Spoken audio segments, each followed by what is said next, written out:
So when I lay out a stringer, I start at the upper left-hand corner and I work my way to the right.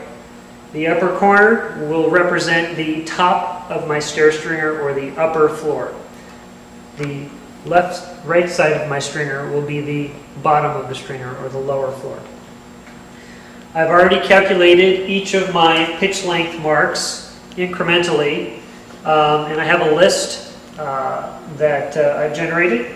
And so I'm going to go through and just mark off each of those pitch lengths. So the first one is at 12 and 9/16. So I'm going to start at the end of my board, measure 12 and 9/16.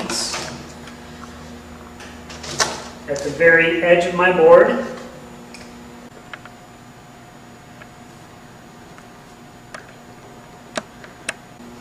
my second mark is at the 25 and 1/8 point, so I'll make a mark there. And another 12 and 9/16 will get me to 37 and 5/8. We'll make a mark at 37 and 5/8, and then 50 and 3/16.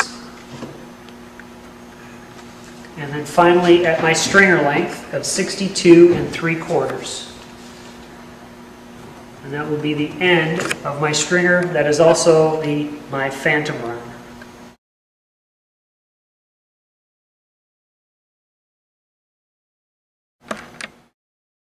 So now we can begin to lay out our stringer with our jig and square. I'm going to start my jig at the end of my board, my line. And as I mentioned previously, this is my unit rise. Okay, so this is my rise and my 10-inch run.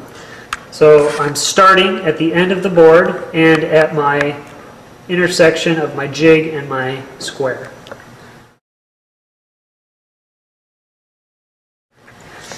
I'm also verifying that the other end is lined up with the mark that I made on my stringer based on the pitch length, which is 12 and 9/16.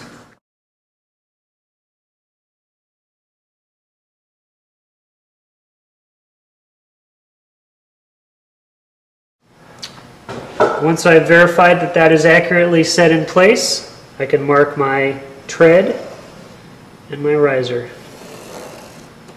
That is my first or top step. For the second one, I again line my marks up there and there.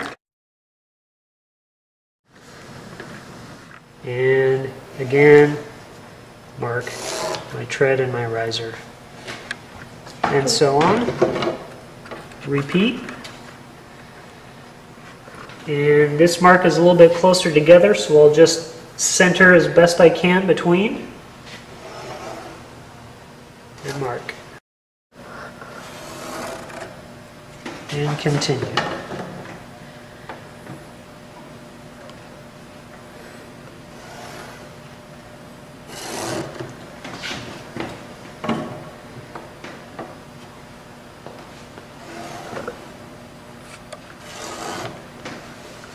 So just a quick review.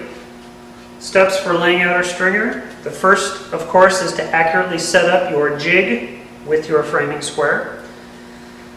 Next step is to lay out the individual pitch length marks on your stringer board. Create a list of those marks and then lay them out sequentially. And then lay them out starting at the top of the stair, end of the board, incrementally going down the line.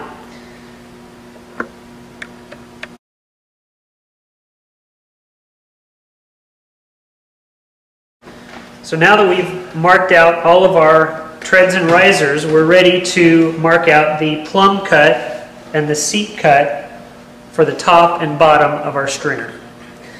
I can use my jig, and I'm going to use it a little bit differently. When we laid out our treads and risers, we used it this way. When I want to mark my plumb cut, I simply move the jig to the opposite side and slide it so that it lines up with my line there, and I can mark it there.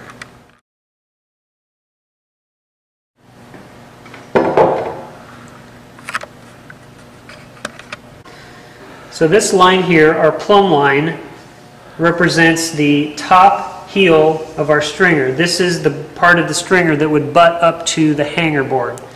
This point up here being the top of the upper finished floor. We know that our stair, as designed, has 5 risers. The first riser at the top of the stairs coming down, okay, is actually not part of the stringer, but we're going to label it because it will be our first riser. So we'll call that riser 1. And as we go down, first riser, riser 2, riser 3,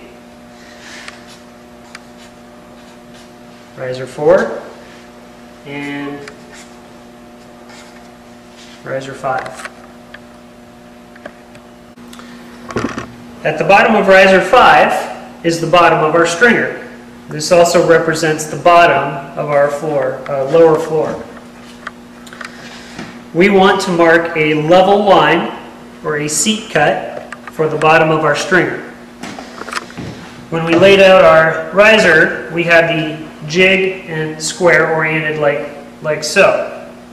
When we want to continue that line, similar to how we did the top plumb cut, we simply take our jig and square and we move it to the opposite side of the board and slide our square until it aligns with this mark that we made previously.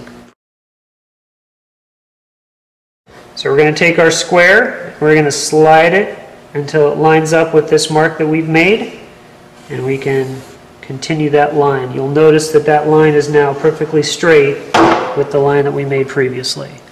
This line represents our bottom floor. So this line here actually will not be part of our stringer, but what it does is represent our phantom run. That is the run that was used to calculate our stringer length.